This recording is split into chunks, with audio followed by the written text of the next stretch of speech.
سيدنا وحبيبنا وشفيعنا وقرة أعيننا ومولانا محمد وعلى آله وصحبه وبارك وسلم أجمعين أما بعد.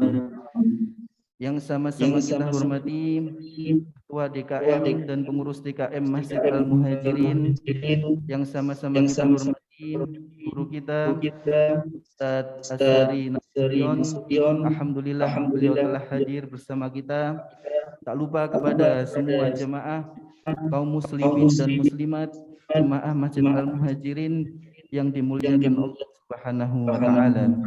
Pertama-tama, marilah kita panjatkan rasa puja dan puji syukur kita kehadirat Allah Subhanahu wa taala, yang mana pada kesempatan pagi yang penuh berkah ini kita senantiasa diberikan nikmat berupa nikmat iman, nikmat Islam, nikmat sehat walafiat, tentunya nikmat panjang umur dan nikmat kesempatan, sehingga kita semua bisa hadir untuk melaksanakan dan untuk menghadiri acara kegiatan kajian suruk dalam rangka memperingati Isra Mi'raj baginda Nabi besar Muhammad sallallahu alaihi wasallam.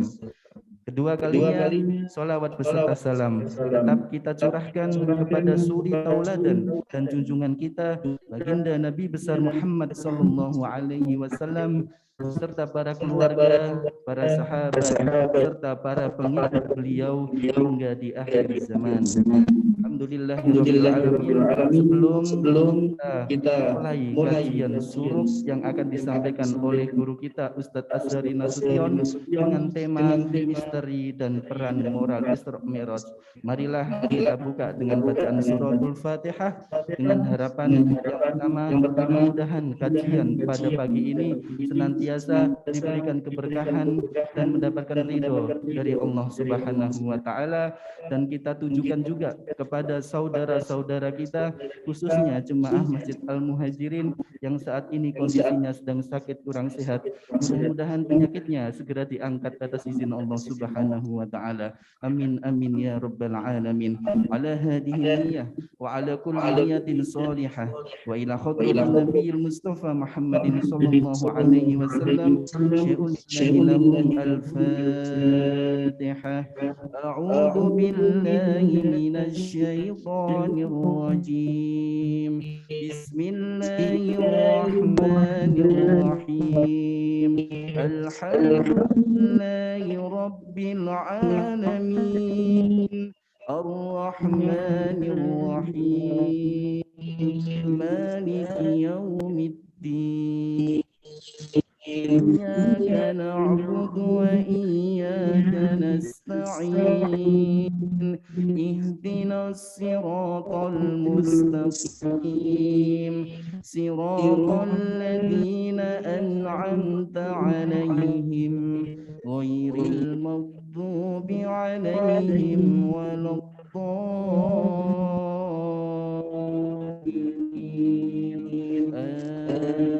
Amin.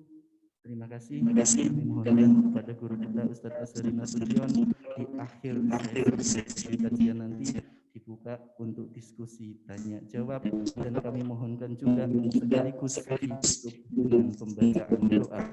Allahul muwaffiq ila aqwamit thoriq. Assalamualaikum warahmatullahi wabarakatuh. Pada Ustadz Azhari Nasution fa'ali falyatafadhal.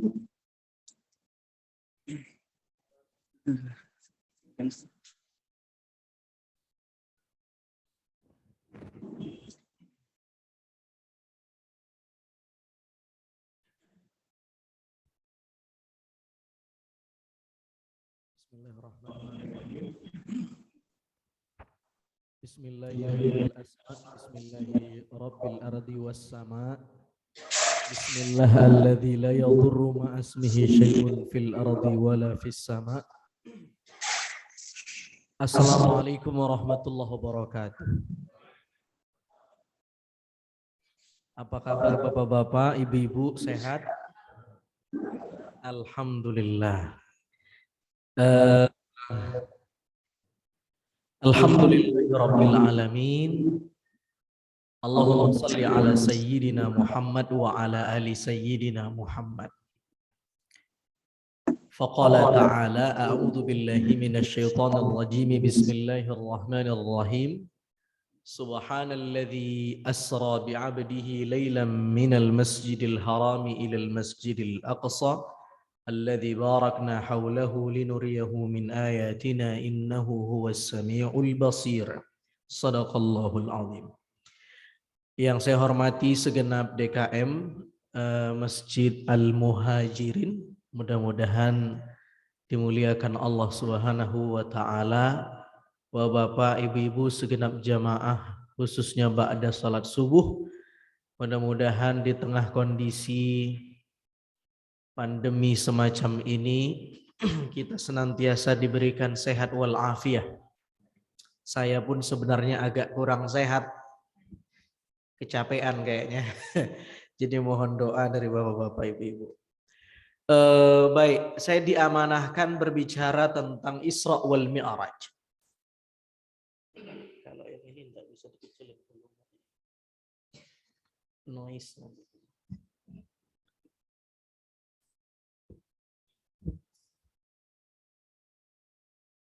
Baik, Bapak Ibu yang dimuliakan Allah Subhanahu wa taala. Nah, ini kita bicara tentang Isra wal Mi'raj. Jadi salah satu peristiwa yang paling ikonik sepanjang perjalanan kenabian Nabi Muhammad SAW adalah dinas spiritual perjalanan malam.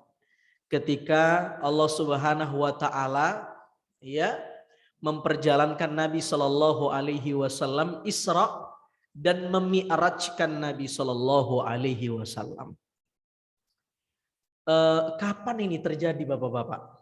Kita sering peringati ini, betul tidak? Setiap tahun.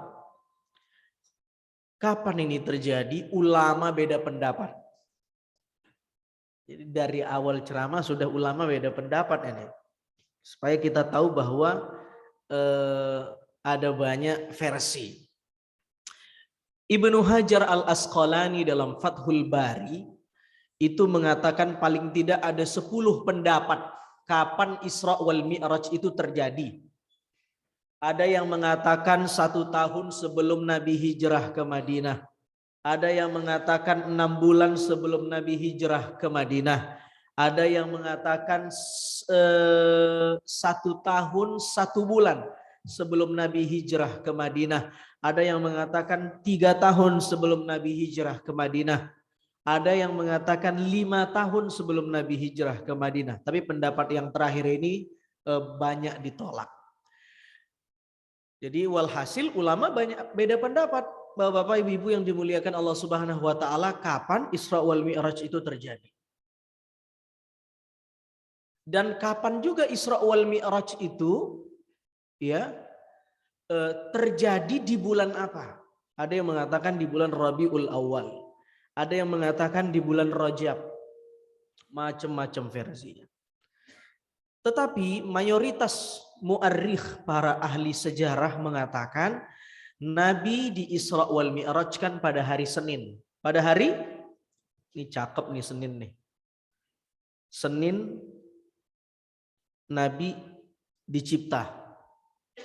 Ya kan? Senin Nabi diwafatkan.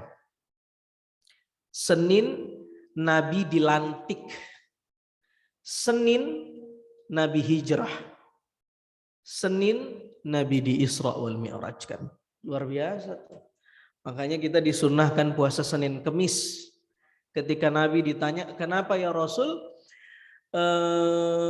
engkau puasa Senin Kemis? Kata Nabi, begitulah caraku mensyukuri hari kelahiranku. Jadi boleh itu. Boleh mensyukuri hari kelahiran dengan cara berpuasa. Sebagaimana Nabi SAW mentasyakuri hari kelahirannya dengan puasa. Dan itu menunjukkan bahwa Nabi pun memperingati hari kelahirannya. Ya tapi cara Nabi memperingati hari kelahirannya enggak ngundang ustadz. Wong yang punya hari Nabi. Cara Nabi memperingati hari kelahirannya bagaimana? Berpuasa. Izin ya Bapak ya.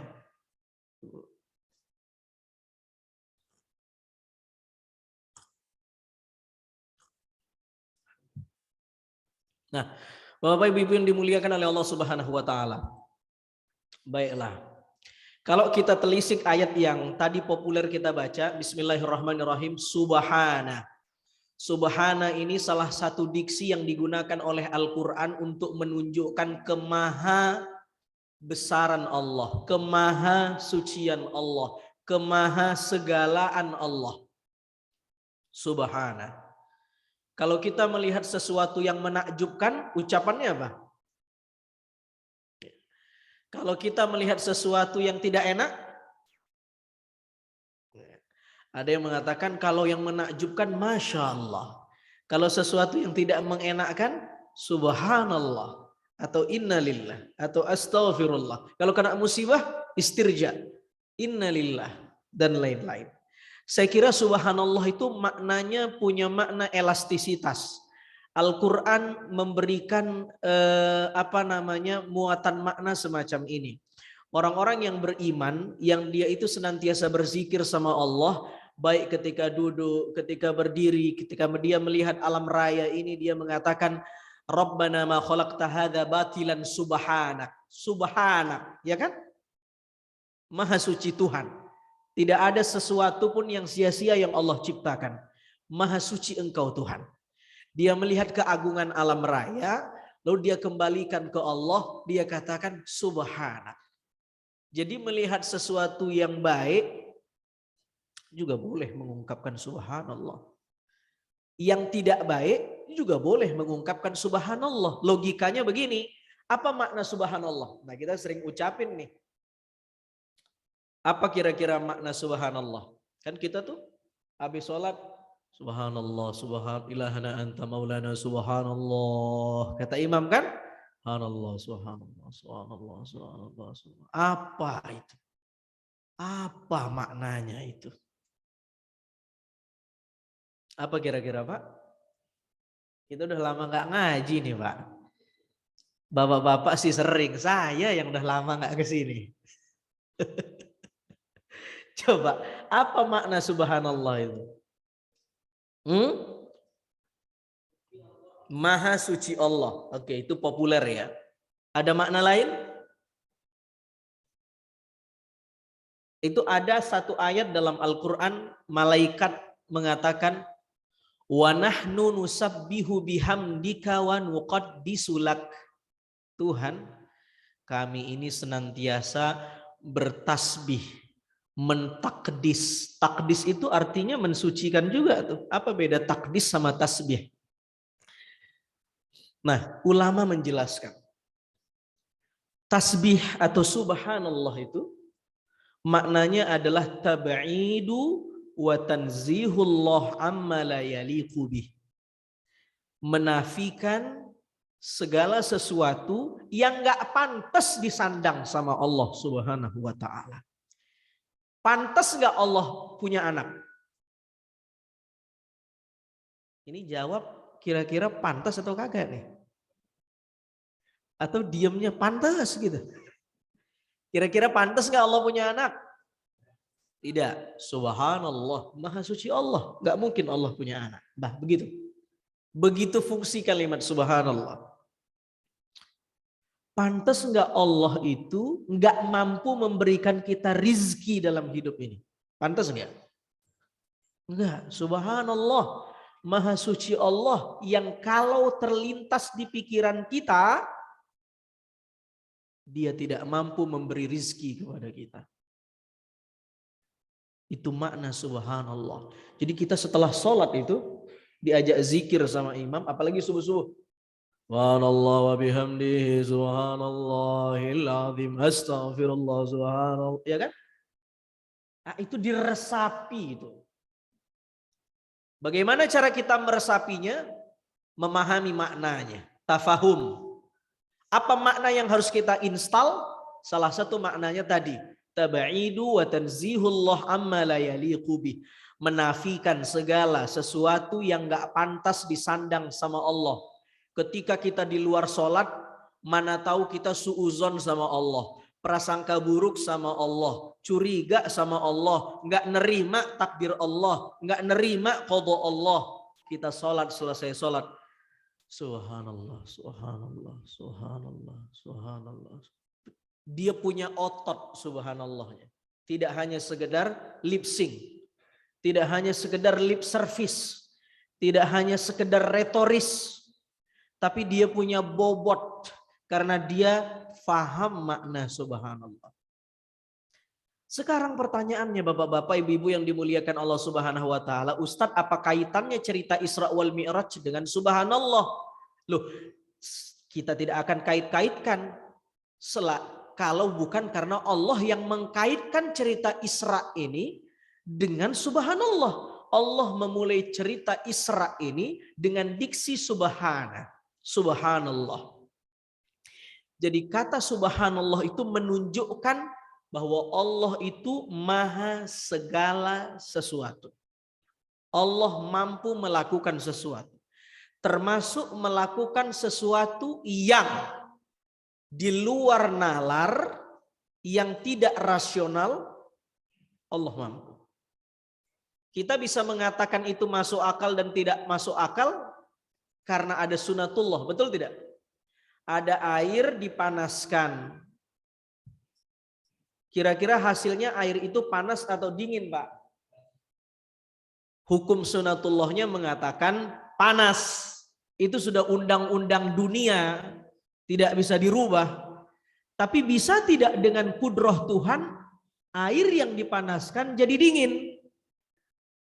Bisa, karena Tuhan tidak terikat dengan sunatullah, tapi Tuhan yang ciptakan sunatullah. Sunatullah itu bahasa kitanya hukum alam. Dengan makan, lapar hilang, itu sunatullahnya. Tapi Tuhan mampu menjadikan orang kenyang tanpa makan. Kok bisa bertentangan dengan sunatullah? Allah yang punya. Musabbibul asbab. Allah prima causa. Allah yang mendesain sebab kausalitas. Dia tidak terikat dengan hukum alam, tapi dia yang membuat hukum alam. Orang kafir Quraisy Mekah nggak setuju dan menolak. Oh, ini Nabi Muhammad nyebarin hoax ini. Masa iya perjalanan normal kalau ditempuh dari Haram ke Aqsa, namanya saja Aqsa. Aqsa itu artinya jauh. Jadi Masjidil Haram ke Masjidil Aqsa itu maknanya, Masjidil Aqsa di mana tuh? Palestina. Tapi secara bahasa Al-Aqsa itu maknanya jauh. Kenapa Masjidil Haram itu disebut Masjidil Aqsa? Karena saat itu, itulah masjid yang paling terjauh posisinya dari Masjidil Haram. Paham ya Pak ya? Paham ya? Masa iya ada masjid terjauh dari Masjidil Haram? Biasanya orang Mekah ke sana itu 40 malam, ini cuma bisa nyampe semalam. Ini hoax ya. Ini kata anak sekarang halu ini.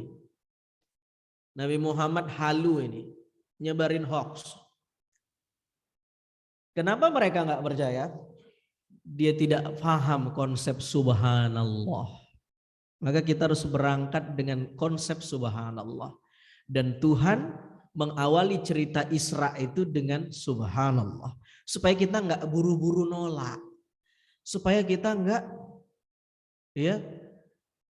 terlanjur nggak setuju.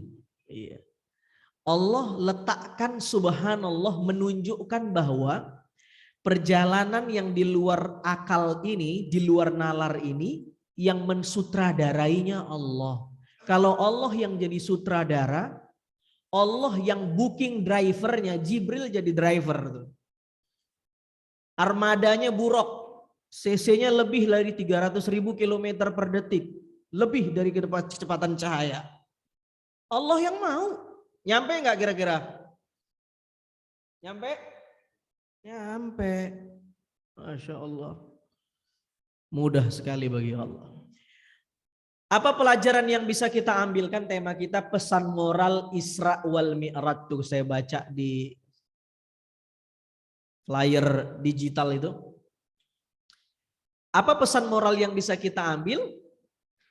Bapak-bapak, ibu-ibu, jamaah, satu dari peristiwa Isra wal Mi'raj ini, Isra wal Mi'raj ya ingin mengajarkan kita logika tauhid, bukan hanya berhenti di logika sunatullah, bukan hanya berhenti di logika hukum alam, tapi ada logika Tuhan, ada logika tauhid yang Allah tidak terikat dengan hukum sebab akibat itu. Itu satu.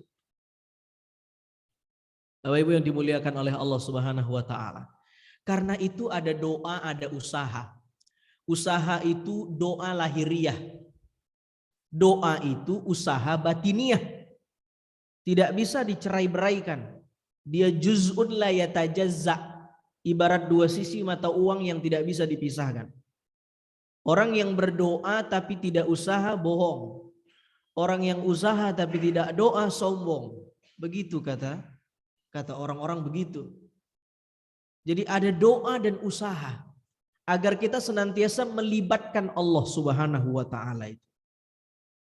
Bapak Ibu yang dimuliakan oleh Allah Subhanahu wa taala, jadi kalau ada sesuatu yang mengganjal di benak kita, masa iya sih? Kayaknya saya nggak mampu. Pulangkan ke Allah, subhanallah. Subhanallah. Itu dilatih itu. Maka itu kalimat subhanallah ini ringan Pak diucapkan Bu. Tapi timbangannya berat, memenuhi mizan yang akan menolong kita di hari akhir nanti. Subhanallah wa bihamdihi. Yuk sama-sama. Subhanallah wa bihamdihi. Subhanallahil azim. Astaghfirullah. Subhanallah wa bihamdihi. Subhanallahil azim. Astaghfirullah. Subhanallah. Astaghfirullah. Wah, ini waktu-waktu begini cakep ini buat tasbih, buat istighfar. Wabil ashari hum yastaghfirun. Orang-orang yang kekasih Allah itu dia bangun di waktu-waktu begini, wabil ashari hum yastaghfirun. Selain dia banyak tasbih, dia memperbanyak istighfar. Bapak Ibu yang dimuliakan Allah Subhanahu wa taala, itu yang pertama. Logika tauhid. Nah, sekarang orang sudah mulai ya kita lah ya, apalagi di zaman media baru ya, ketergantungan kita dengan gadget jangan sampai lebih ta'alluq, jangan sampai kita lebih bergantung dengan gadget kita ketimbang Allah Subhanahu wa taala. Jangan sampai ya. Itu bagaimana ceritanya tuh kalau kita ketinggalan Al-Quran sama ketinggalan handphone. Cuman pinter juga sih yang jawab. Ya lebih bagus ketinggalan Quran Ustadz, karena di handphone saya punya Quran. Iya juga ya. Iya.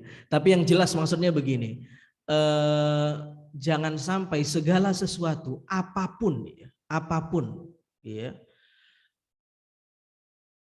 keterikatan kita itu melebihi keterikatan kita kepada Allah Subhanahu wa taala. Itu. Iya. Apalagi sebagai seorang muslim. Iya.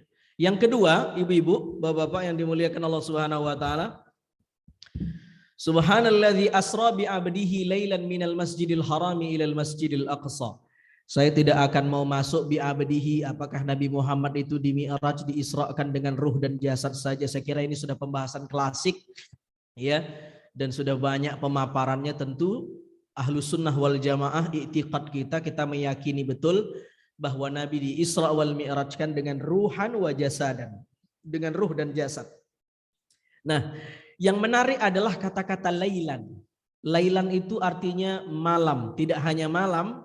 Lailan yang berbentuk nakirah di sana dalam Arabic grammar atau tata bahasa Arab.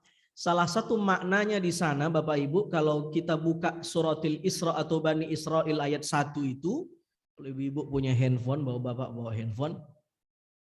Lailan itu artinya bukan hanya malam tapi sebagian malam. Bayangkan jarak antara Haram ke Aqsa yang sangat jauh itu. Ya, yang sangat jauh itu. Saya tadi hitung ya, saya lupa angkanya, tapi saya konversikan ke Google Maps dari Depok ke Bima perjalanan darat, jarak Haram ke Aqsa. Itu ditempuh sebagian malam. Ya, yang pada waktu itu moda transportasinya yang kita kenal adalah onta. Dan itu nggak mungkin.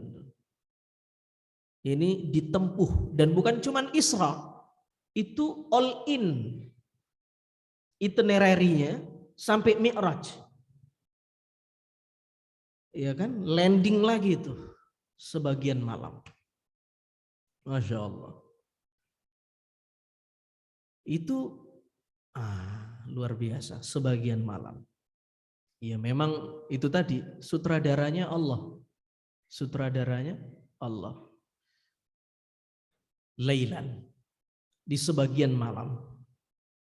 Pertanyaannya kenapa malam? Kok tidak siang? Lailan itu malam itu memang punya makna yang istimewa. Ya, punya makna yang istimewa.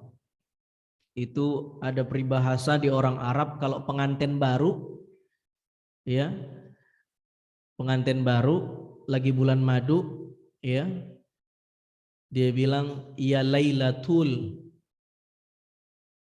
wahai malam panjanglah, wahai siang jangan datang dulu. Menunjukkan malam itu waktu yang intim. Dia nggak pengen cepat-cepat ditinggal oleh malam. Malam itu memang waktu yang intim. Waktu orang mesra-mesraan. Waktu orang membangun hubungan emosionalitas. Malam itu waktu yang baik untuk kita khusyuk. Karena itu malam juga dipilih oleh banyak waktu di dalam Al-Quran, ya, untuk menunjukkan waktu prime time kita beribadah sama Allah. Tahajud. Wa minal laili fatahajjad bihi nafilatan lak. Lail. Lailatul Qadar. Inna anzalnahu fi lailatul qadar. Bukan naharul qadar. Ya kan? Semua lail. Karena malam itu Pak waktu spiritualitas. Beda itu Pak. Orang yang jaga tahajudnya itu beda itu. Iya. Dia punya nilai lebih itu di sisi Allah Subhanahu wa taala. Mendapatkan maqaman mahmudah. Maqaman mahmudah. Jadi kalau kita mau Isra dan Mi'raj dalam pengertian bukan Isra dan Mi'raj yang definitif sebagaimana Isra Mi'raj Nabi, tidak. Kalau kita mau Isra Mi'raj yang maknawi, pintar-pintarlah kita Ihyaul Lail, menghidupkan malam. Sebagaimana Nabi juga diberangkatkan di malam hari. Kalau orang beribadah di siang hari udah biasa, betul? Matanya melek. Jam biologisnya memang lagi seger. Tapi kalau malam orang lagi ngantuk-ngantuknya, Masya Allah. Iya. Tapi kita diajak ibadah. Wah, itu berat sekali itu. Ya, ibu-ibu mau bangun dengar suara piring apa sendok jatuh, masuk lagi tarik selimut. Ya, Bu. Berat godaannya, Bu. Iya. Itu diceritain tuh sama Nabi, itu orang kalau tidur tengkuknya, lehernya ini diikat dengan tali ikatan setan supaya dia tidak bisa bangun. Ya, ketika suara muadzin Allahu Akbar, Allahu Akbar, dia bilang malam masih panjang, farkut, tidur aja lagi. Tidur aja lagi. Makanya berat mata kita melek, Pak. Berat mata kita melek tuh. Cara ngelepasinnya gimana? Satu, koneksikan ke Allah. Begitu kita bangun, ucapkan doa. Alhamdulillahilladzi ahyana ba'dama amatana wa ilaihin nusyur. Setelah itu bangun, belum tentu juga. Bisa ngantuk kita. Bisa ngantuk, jangan-jangan kita mimpi udah sholat dalam tidur kita. Pernah nggak begitu?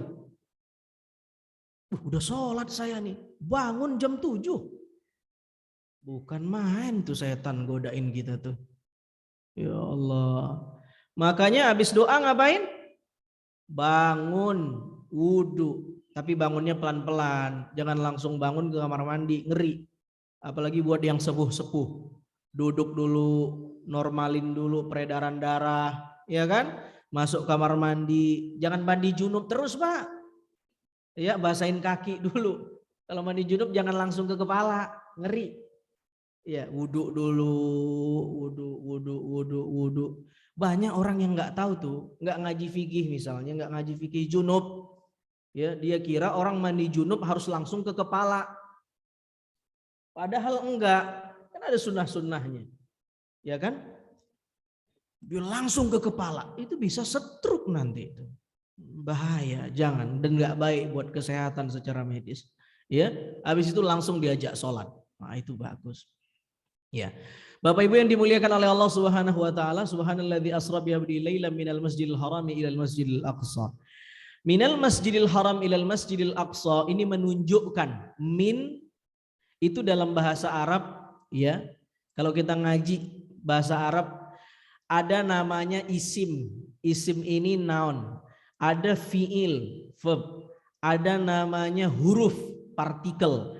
Min ini salah satu partikel dalam bahasa Arab. Salah satu maknanya adalah ibtida'ul ghayah. Makna ibtida'ul ghayah itu adalah awal mula kita berangkat. Minal masjidil haram ilal masjidil aqsa. Kalau ila maknanya intihaul ghayah. Finishnya kita berangkat. Goalsnya kita. Tujuan akhir kita. Nabi diberangkatin dari haram ke aqsa. Minal masjidil haram ilal masjidil. Min tadi maknanya apa Pak? Dari. Start. Kalau ila, finish kita, tujuan. Apa pesan moral yang bisa kita ambil? Sebagaimana Nabi diisrakan oleh Allah dari haram ke aqsa, min ke ila, maka itulah tujuan kita. Nabi tidak diberangkatkan isra minal masjid ilal mat'am. Tidak dari masjid ke restoran. Tidak minal masjid ila suq. Tidak dari masjid ke all shop. Ibu-ibu. Bu. Duster udah di check out di Shopee. Ya. Nabi nggak diisrakan dari minal masjid ilal bait. Ke rumah enggak, tapi minal masjid ilal masjid. Apa maknanya? Pesan moralnya adalah inilah mapping hidup kita. Inilah tujuan hidup kita sebagai seorang Islam, sebagai seorang muslim. Enggak boleh jauh-jauh dari masjid. Enggak boleh jauh-jauh dari masjid. Nabi Ibrahim, ya, Nabi Ibrahim tuh ninggalin istrinya di haram, ya. Hajar itu yang dicari sama Nabi Ibrahim deket-deket sama Baitul Haram. Rabbi inni askantu min dzurriyyati biwadin ghairi dzi zar'in inda baitikal muharram. Rabbana liyuqimus shalah. Tuhan, saya punya keluarga, saya titipkan ini, ya, di tanah yang tandus, tapi saya yakin karena dekat dengan masjid supaya keturunan saya jadi generasi yang sholat, istri dan anak-anak saya. Saya sering bilang makanya kalau kita beli perumahan, kadang-kadang kita suka latah, nanya sama developer fasilitasnya apa, ya dapat apa aja, sport center ada, ini ada, itu ada, tapi kita lupa nanya, masjidnya ada nggak, musolanya ada nggak, ya, rumahnya strategis, mahal, fasilitas lengkap, rumah ibadahnya nggak ada. Wah salah tuh. Tips Nabi Ibrahim pilih perumahan inda baitikal muharram, dekat sama masjid. Paling strategis tuh. Jadi konsep Ibrahim alaihi salam, ya, rumah strategis itu bukan rumah yang dekat tol, Pak. Bukan, Pak. Rumah yang dekat sama masjid. Iya. Termasuk bapak-bapak yang jauh dari masjid, tapi doyan ke masjid. Itu strategis tuh. Ya. Yang sayang sudah dapat tanah strategis dekat sama masjid, tapi ogah ke masjid. Ya Allah. Hah? Rumahnya udah dikasih Allah dekat sama masjid. Iya. Tapi nggak mau ke masjid. Nah ini dia tidak mensyukuri nikmat strategis yang Allah sudah titipkan. Betapa banyak orang mau cari masjid sholat jauh, kudu jalan dulu. Dia tinggal berapa langkah nyampe, itu pun susah. Ya, itu pun susah. Itu biasanya di perumahan begitu. Di perumahan begitu. Tapi di sini kayaknya enggak. Rame yang ngaji, aktif pengajiannya. Dipertahankan ini. Alhamdulillah. Tapi sejauh survei saya, biasanya perumahan yang masjidnya sepi itu yang kakaknya usia kerja, muda-muda. Tapi kalau yang sudah sepuh-sepuh, ramai itu. Tidak tahu waktu usia mudanya, kayaknya sepi juga. Ya, kalau usia kerja itu sepi biasanya. Tapi kalau sudah sepuh ramai itu. Ya inilah tugas kita, ya. Inilah tugas kita bagaimana pelan-pelan ya. Kita motivasi, kita ajak orang dengan cara yang ma'ruf, dengan cara yang baik ke masjid dan lain-lain sebagainya. Bapak Ibu yang dimuliakan oleh Allah Subhanahu wa taala, minal masjid ilal masjid, pesan moralnya adalah tujuan kita, mapping kita, rumah besar kita, masjid. Masjid. Jangan kotori masjid. Jangan kotori masjid itu maksud saya begini. Satu, jangan kotori dia dari najis, kotoran dan lain-lain. Enggak boleh itu. Anda ngupil, ya, wah itu enggak boleh itu. Buang sampah sembarangan, enggak boleh. Ini beda, ini rumah Allah. Ini suci. Ya.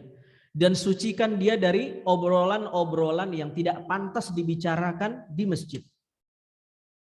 Ngobrolin sesuatu yang profan, yang yang duniawi, yang sifatnya temporer, yang tahunan, politik praktis.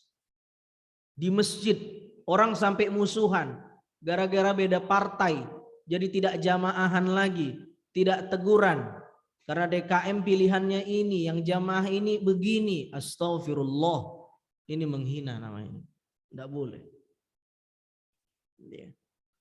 tidak baik. Ibu yang dimuliakan Allah Subhanahu wa taala, walhasil kita dengan masjid ini ibarat ikan sama air. Tidak ada ikan bisa hidup tanpa air. Tidak ada ikan yang tidak suka dengan air. Kalau ada ikan yang tidak suka dengan air, satu-satunya ikan cuman ikan mati. Jadi kalau ada umat Islam yang tidak suka dengan masjid, boleh jadi fisiknya hidup, tapi imannya mati. Betul? Iya. Bapak Ibu yang dimuliakan oleh Allah Subhanahu wa taala, minal masjid ilal masjid. Nah, linuriyahu min ayatina.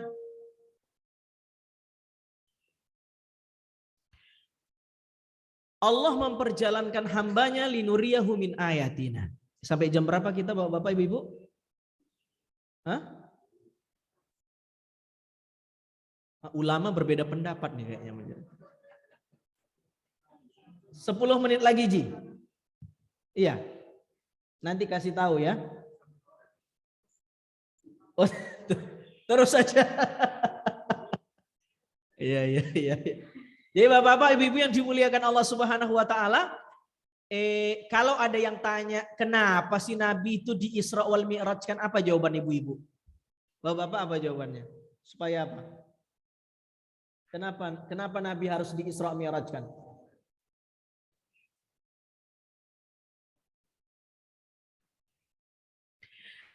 Jawaban populernya begini, kalau jawaban populernya, karena Allah pengen ngasih hiburan ke nabinya. Ya kan?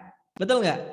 Nabi mengalami tahun duka cita, ditinggal wafat oleh istrinya, ditinggal wafat oleh pamannya. Iya. Lalu Nabi kemudian sedih, dihibur sama Allah, diajak traveling jalan-jalan, Mi'raj, Isra. Iya, begitu kan? Jawaban populernya begitu. Ada lagi yang mengatakan Nabi sedih karena dakwahnya ditolak oleh masyarakat Taif, dimentahkan dakwahnya, ya, dan lain-lain. Memang ini banyak pendapat ulama yang mengatakan seperti ini. Tetapi tidak sedikit juga ulama lain yang mengkritisi pendapat ini. Sebab ini rasa-rasanya kalau kata anak zaman sekarang nggak worth it banget. Ini nggak sepadan dengan kualitas penghambaan Nabi. Masa iya Nabi cuma ditinggal istri sama paman beliau, orang yang beliau cintai, lalu beliau sedih. Gara-gara itu Nabi sedih, dan kesedihan Nabi itu harus dibayar dengan sesuatu yang Masya Allah, Isra wal Mi'raj. Ini tidak sepadan. Berarti ada alasan lain. Kalau Nabi di Isra Mi'rajkan, paham ya Pak ya? Maksud saya Pak. Kalau Nabi di Isra Mi'rajkan karena ditinggal oleh istri dan pamannya, sebelumnya Nabi juga pernah sedih ditinggal oleh orang yang beliau cintai. Bahkan lebih dekat dengan beliau. Siapa? Orang tua beliau. Kenapa tidak saat itu langsung di Isra Mi'rajkan?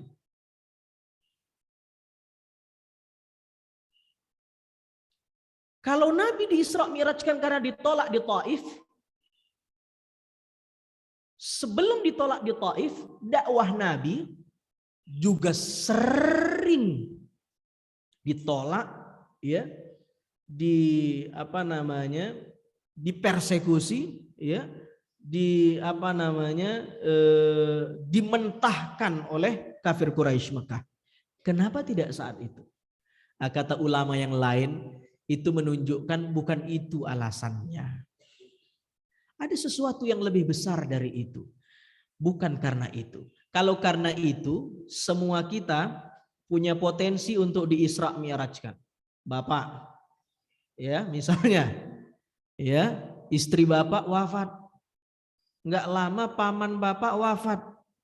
Udah, Bapak seorang ustadz, sayalah ya, berdakwah, ditolak. Udah dapat 3 poin yang sama kayak Nabi secara historis ini. Harusnya saya bisa di Isra Mi'rajkan. Nah, kata ulama, alasannya sudah dijawab sama Quran. Enggak perlu ribet-ribet. Linuriyahu min ayatina. Allah pengen, ya, perjalankan hambanya karena Allah pengen tunjukin kekuasaannya. Ingin tunjukin ayat-ayatnya. Linuriyahu min ayatina. Terlepas dari sebab-sebab yang tadi. Karena sebab-sebab tadi dimensinya masih manusiawi, basyariyah. Tapi yang ini, linuriyahu min ayatina, ini alasannya sudah langsung dari Allah Subhanahu wa taala. Allah ingin melihatkan tanda-tanda kebesarannya, ayat-ayatnya. Ayat itu kata Syekh Mutawalli Asy-Sya'rawi ada 3, ada ayat qauliyah yang tersurat namanya Quran, ada ayat nafsiyah terciprat dalam diri kita, ada ayat kauniyah yang tersirat di alam raya. Nabi ditunjukkan 3 ayat dalam perjalanan Isra wal Mi'raj ini. Ini baru cerita Isra Mi'rajnya. Wah, kita tidak akan bisa selesai itu. Ada banyak sekali yang harus kita diskusikan dan saya kira itu butuh kajian yang mendalam. Bapak Ibu yang dimuliakan oleh Allah Subhanahu wa taala, terakhir yang kita nggak boleh lupakan, ya, setelah kita ngaji Isra Mi'raj adalah mari evaluasi sholat kita. Karena Nabi di Isra Mi'rajkan itu mendapatkan perintah sholat. Jangan sampai kita Isra wal Mi'raj itu ihtifali, seremonial. Undang ustadz, pesan kue, bagi-bagi, pulang. Tapi kita tidak mengevaluasi sholat kita. Mari kita evaluasi sholat kita. As-salatu mi'rajul mu'min. Ya, dalam sebuah riwayat, bukan hadis, bahwa sholat itu mi'rajnya orang beriman. Sholat mi'rajnya orang beriman. Nabi ngajarin puasa. Kita bisa puasa, bisa. Nabi ngajarin haji, kita bisa haji, bisa. Nabi Isra Mi'raj, kita bisa Isra Mi'raj, bisa. Tentu Isra Mi'raj yang tidak definitif sebagaimana Nabi, tapi Isra Mi'raj yang maknawi dengan cara kita menikmati sholat kita sebagaimana Nabi menikmati perjalanan Isra wal Mi'rajnya. Nabi Isra wal Mi'raj kan berdialog dengan Allah. Ya kan? Nah, kita sholat berdialog tidak dengan Allah, Pak? Inni wajjahtu wajhiya lilladzi fataras sama. Kenapa sholat itu mi'rajnya orang beriman? Karena banyak persamaannya. Nabi sebelum diisrakan dibelah dadanya bukan untuk dibersihkan tapi untuk ditambah lebih bersih. Ingat tuh. Kadang-kadang kita suka keliru tuh. Oh, Nabi dibersihin dadanya berarti kotor dong sebelumnya. Bukan, udah bersih. Tapi ditambah bersih lagi. Paham ya? Kita sebelum sholat disuruh bersih-bersih dulu nggak? Wudhu nggak? Nabi ketika mi'raj mendapatkan noise, gangguan, panggilan, rayuan dari pihak eksternal, setan. Dapat serangan fajar Nabi. Muhammad, sini Muhammad. Supaya apa? Perjalanannya delay. Biar nggak ketemu Tuhannya langsung cepat keburu siang. Mi'rajnya gagal. Setan ngegoda perjalanan itu. Jadi sempat perjalanan mi'raj Nabi itu mengalami turbulensi. Kita sholat digoda nggak sama setan? Hah? Dari awal takbir tuh. Pikiran kita udah mi'raj kemana-mana tuh. Allahu Akbar. Kadang-kadang kita sholat. Bu. Allahu Akbar. Kita gibahi warna mukena orang. Betul nggak Bu? Ngaku aja dah. Ibu ngegibahi mukena orang, saya ngegibahi sarung bapak-bapak. Udah sama aja kita. Beneran. Loh, ini pengalaman spiritual orang masing-masing. Udahlah. Iya kan? Apalagi kayak kita yang kualitasnya orang awam semua kita nih. Ya Allah. Allah. Ibu kira kayak saya begini? Setan lebih pintar Bu. Orang S1 setannya S1 juga. Orang S2 setannya S2. Guru besar setannya guru besar juga. Allahu Akbar. Saya punya bacaan Quran yang bagus. Udah belajar tajwid, sanadnya nyambung ke Nabi. Misal. Ya, saya nggak jadi imam, jadi makmum, ada imamnya. Allahu Akbar. Bisa tuh saya gibahin bacaannya lagi sholat. Mana sih tajwidnya? Tuh. Dalam sholat bisa begitu tuh. Bisa nggak? Bisa nggak Pak? Bisa. Siapa yang punya ulah?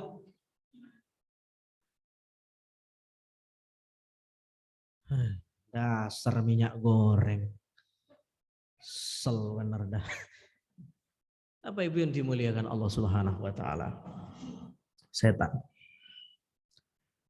Apalagi persamaannya? Kadang-kadang nih saking konyolnya. Ya. Ini yang kita pandang nih sholat warna sejadah, desain-desain itu kita tafsirin semua dalam sholat kita. Nah, sholat persamaannya dengan mi'raj ya sama-sama dialog, sama-sama butuh penyucian sebelum berangkat, sama-sama digoda sama setan, sama-sama waktu yang intim. Di sujud itu waktu intim kita ketemu Allah dan lain-lain. Saya kira banyak sekali persamaannya. Saya kira ini muqaddimah, silahkan kalau mau dilanjut tanya jawab dan lain-lain saya serahkan ke DKM panitia, ya. Bagaimana baiknya? Terima kasih. Assalamualaikum warahmatullahi wabarakatuh.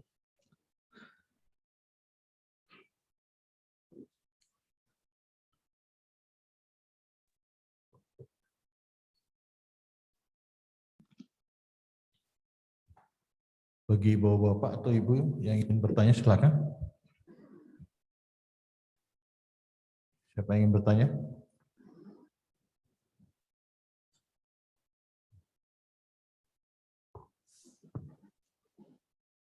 Atau bapak ibu-ibu yang mengikuti melalui Zoom, silahkan kalau ada pertanyaan. Iya, silahkan.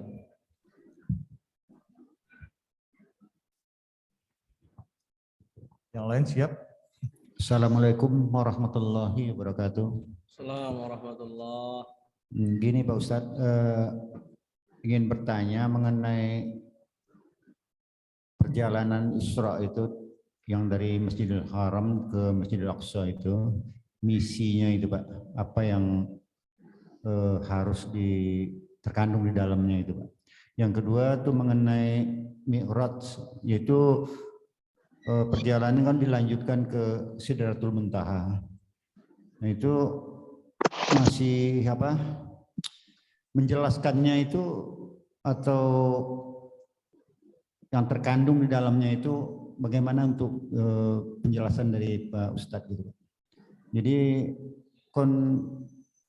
Isra dan Mi'raj itu adalah perjalanan dari Masjidil Aqsa ke Haram ke Masjidil Aqsa, terus ke Sidratul Muntaha. Nah, itu perjalanannya itu memakan waktu yang sangat singkat sekali gitu Pak. Jadi dalam hal ini misinya dan hasil yang didapat dari perjalanan itu apa? Terima kasih. Wassalamualaikum warahmatullahi wabarakatuh. Assalamualaikum warahmatullahi wabarakatuh. Bagus sekali pertanyaannya. Terima kasih Bapak. Ingati saya Pak pertanyaannya ya, pelan-pelan ya. Yang pertama tadi soal misi. Iya. Kenapa Nabi di mi'rajkan? Oh, kenapa Nabi diperjalankan dari Masjidil Haram ke Masjidil Aqsa? Ini banyak sekali penjelasan ulama. Sependek bacaan saya, kalau bisa beberapa poin yang bisa saya sampaikan. Satu, karena Aqsa itu adalah semua Nabi, 124.000 Nabi, ya, tentu selain Nabi Muhammad SAW dan nanti termasuk Nabi SAW itu pernah transit di Aqsa. Nah, sehingga Nabi sebagai penutup para Nabi juga kemudian ya diperintahkan untuk berjalan ke destinasi yang sama yang dilakukan oleh leluhurnya nabi-nabi yang terdahulu. Salah satu hikmahnya untuk menapaktilasi perjalanan perjuangan para nabi-nabi yang dulu. Ini ada 124.000 nabi nih Pak. Semuanya pernah ke Aqsa nih. Ya, Nabi Muhammad SAW harus nyampe juga nih untuk menapaktilasi.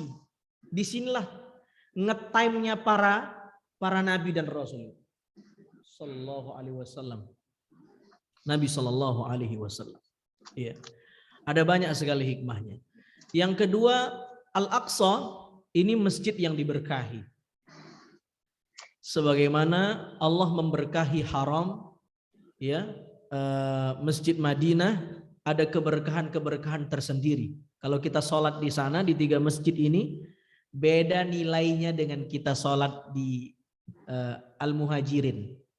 Beda. Itu sudah Allah yang punya kalkulasi pahalanya, kita tidak bisa ikut campur. Iya. Yang kita bisa mohonkan, mudah-mudahan kita bisa nyampe ke 3 masjid ini lagi. Yang belum dinyampaikan, yang sudah dinyampein lagi. Ya. Jadi yang kedua, yang ketiga menunjukkan bahwa Al-Aqsa itu kiblat umat Islam masa lampau. Bahwa dulu di sana pernah menjadi pusat kiblat umat Islam sebelum di Haram. Lalu kemudian terjadi perubahan peristiwa kiblat dari Aqsa ya ke Haram. Ini untuk mengingat kembali. Yang keempat, ya, untuk menjadi daya tarik.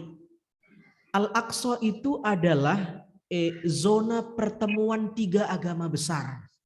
agama samawi. Yahudi, Nasrani, dan Islam. Ketika Nabi kemudian transit, bayangkan kenapa Nabi nggak langsung mi'raj dari haram? Apa susahnya bagi Allah? Kenapa harus transit dulu ke Aqsa? Kenapa nggak langsung set ke atas? Iya, kenapa ke Aqsa dulu? Supaya mengesankan, memunculkan daya tarik kepada pengikut agama samawi yang lain. Bahwa dia punya titik temu dengan agama Islam ini. Setidaknya tolehlah agama Islam ini, jangan-jangan ya diharapkan dengan Nabi transit di sana mereka semakin penasaran dan tertarik dengan Islam. Jadi ada banyak sekali hikmahnya, Pak.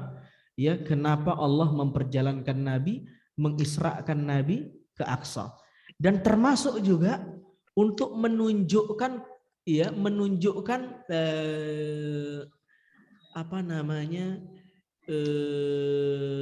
kekuasaan Allah Subhanahu wa taala, karena nanti setelah Nabi Isra itu kan diuji. Masa iya Muhammad kamu nyampe di sana? Coba ceritakan bagaimana masjid itu dan lain-lain dan lain-lain. Nabi ceritakan itu dan benar itu. Sementara perjalanan yang ditempuh sangat singkat dan itu di luar nalar. Kaget kan orang kafir Quraisy Mekah. Nanya ke Abu Bakar Siddiq, wah sahabatmu Muhammad itu dia sudah nyebarin hoax, itu sudah tidak benar. Siapa yang bilang? Apa yang beliau katakan? Beliau bilang beliau berjalan ke Aqsa itu dan dimi'rajkan ke atas hanya sebagian malam. Kalau Muhammad yang mengatakan lebih dari itu dan lebih irasional dari itu, saya percaya, kata Abu Bakar As-Siddiq. Jadi ada banyak sekali hikmah. Jadi ada hikmah untuk dakwah, ya, ada hikmah untuk menguatkan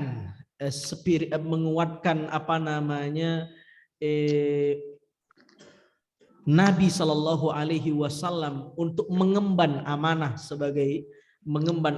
kerasulan, ya, dengan mengingat sepak terjang perjalanan 124.000 nabi tadi dan lain-lain. Ada banyak sekali. Nah, selanjutnya tadi Mi'raj, Sidratul Muntaha. Memang Pak, sejauh yang bisa kita ceritakan, ya, yang paling jelas kita bisa ceritakan itu episode Isra, Pak. Episode Mi'raj saya kira 80% sifatnya sam'iyah. Karena ini bersifat metafisik. Kita tidak bisa terlampau jauh membicarakan. Takut ngawur. Apalagi misalnya sidr, misalnya ada yang mengatakan berarti daun yang lebar, al-muntaha, itu maknanya adalah muntaha itu akhir. Jadi kayak semacam stasiun akhir. Ya, Sidratul Muntaha. Ya. Nah, apakah penamaan ini punya makna metafora, punya makna kiasan, atau maknanya benar-benar daun dan lain-lain? Itu kan perlu kajian, perlu diskusi yang lebih dalam. Jadi sifatnya sam'iyah, ya, yang bisa kita ceritakan lebih dalam itu Isra-nya. Apalagi kalau kita lihat surah An-Najm, ya, bagaimana qaba qausain au adna. Nabi ketika dimi'rajkan sampai pada level dekat dengan Tuhan, bagaikan busur dengan panah itu. Bagaimana menceritakan itu? Saya kira ini perlu pendekatan tasawuf, perlu pendekatan tauhid. Nanti akan ada pertanyaan, apa benar Nabi melihat dengan ro'yul ain, dengan mata kepala, ya, atau dengan basirah mata hati? Panjang lagi perbedaannya, ya. Nanti habis kajian Isra Mi'raj yang ada bertengkar kita di sini. Saya kira tidak terlalu substantif, ya. Toh memang banyak pendapat ulama di sana. Walhasil yang bisa kita petik yang paling besar saya kira, yang paling besar, mari dengan Isra wal Mi'raj ini sama artinya kita mengevaluasi. Ini hari ulang tahun sholat kita, Pak. Isra Mi'raj ini hari ulang tahun sholat kita. Merayakan sholat kita. Merayakan dalam arti bukan euforia dengan hasil sholat kita. Menganggap selama 40 tahun, 50 tahun kita hidup, 50 tahun itu diterima sholat kita. Salah. Jadi yang saya maksud merayakan sholat itu adalah menguliti sholat kita. Menelanjangi sholat kita. Mengikis sholat kita. Mengkritik sholat kita. Oh, sholat kita nggak benar nih. Oh, ini begini. Ini momennya. Saya kira itu. Karena itu hasilnya. Ya kan? Allah tidak bisa mengisra mi'rajkan kita sebagaimana dia mengisra mi'rajkan Nabi Muhammad SAW, tapi Allah cuma kasih titip satu kado, sholat, supaya kita bisa ngerasain paling tidak kecipratan dikit-dikit lah. Allahu Akbar, berdialog, gitulah kira-kira. Saya kira itu. Ya, masih ada pertanyaan lagi? Ya, silakan. Bentar.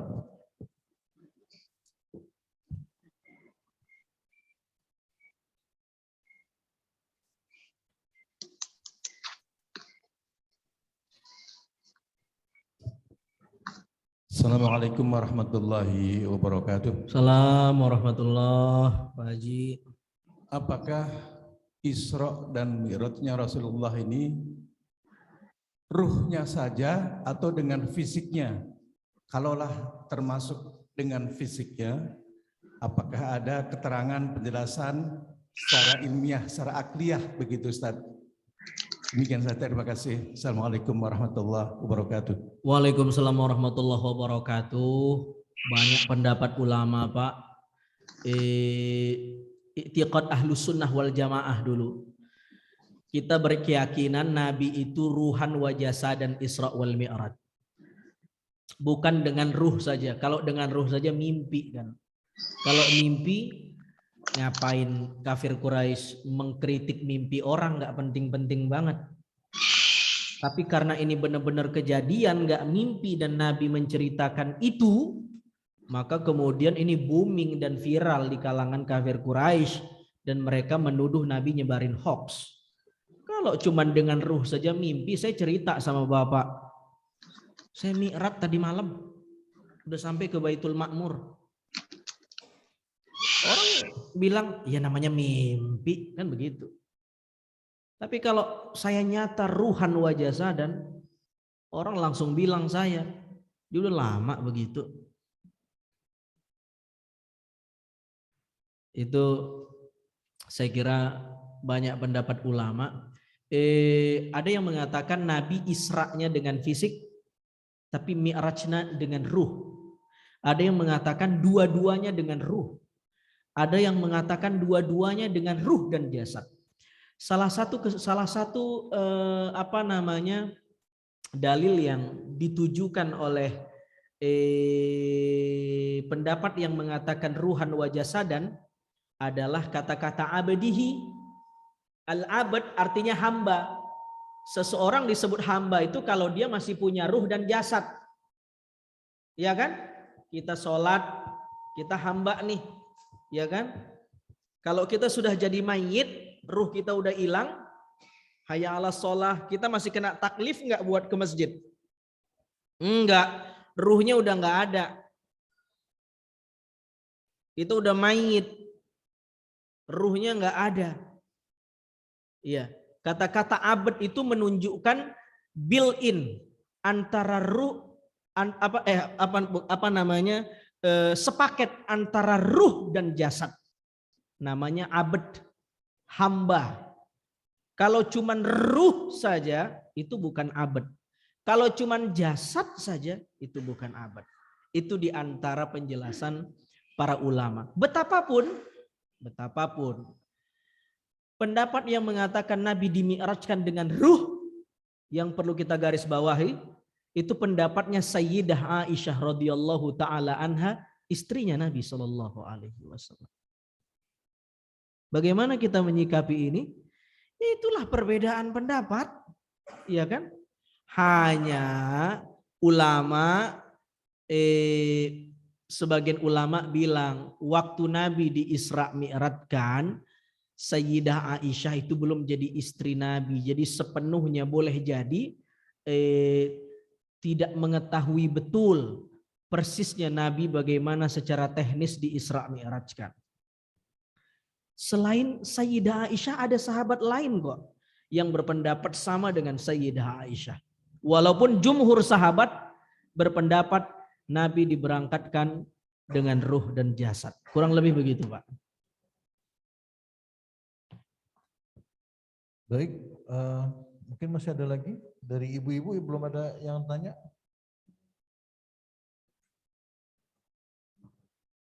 Bapak-bapak mungkin? Oh ya, silakan, Pak.